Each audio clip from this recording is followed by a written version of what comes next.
Hey, what's up, everybody? Patrick A. PunkTorah dressed as Batman today. Just, something different.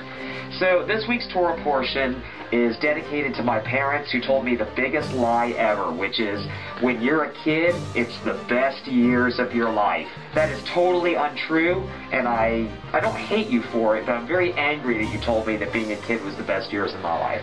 It wasn't at all. Being an adult is awesome. The other night, I came home at 2 in the morning after partying at my favorite nightclub. I laid in bed and I ate cold Chinese food and I passed out and I slept in. It was totally awesome. Totally, totally awesome. So, here's one thing though when you're a kid, is that you are kind of like wandering around in this desert, for lack of a better word, of identity. You're trying to kind of figure yourself out.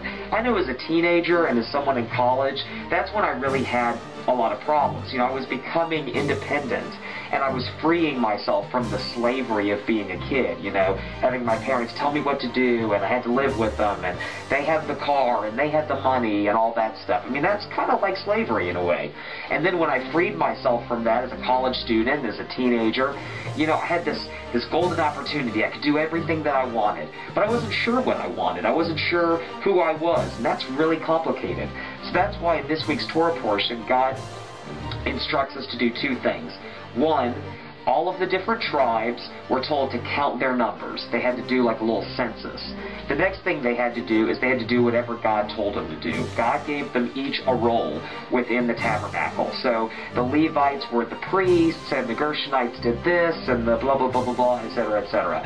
Each little family, each little tribe had their own thing that they had to do. So I want to tell you how to use the Bamidbar, the Parshat, Bamidbar technique for figuring out who you should be in life. Number one, count your people. Look at the people around you. Who do you want to be with? Who do you want to hang out with all the time? Figure out who those people are and count them. Maybe you like small groups of people. Maybe you like big groups of people. The more mainstream you go, the bigger your group. So count your people.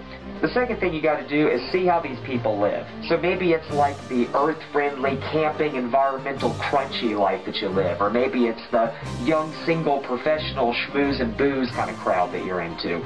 Just see how they live. Figure out, is this how I want to live my life?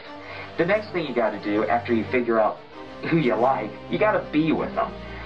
You got to camp with them, for lack of a better word. So, whether it includes interning for a nonprofit or a company that interests you, or going to different kinds of events, or, taking on a job or taking on an educational opportunity. You got to sort of get in there and you got to be with those people. You got to see if that's the life that you want. And when you decide what kind of life you want, you got to actually do it. And you got to remember that you're going to sacrifice some things. I can't be the executive director of PunkTorah and an engineer and an artist and Batman all at the same time, although I am pulling off the Batman thing today.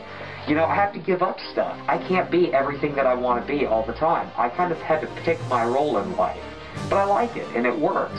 And I feel like God kind of put me in this place, just like how God put the Hebrews in their place in this week's Torah portion. So use that, figure out who you are, be who you want to be, go for it, and life will be good.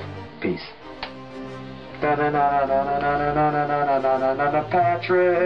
Patrick.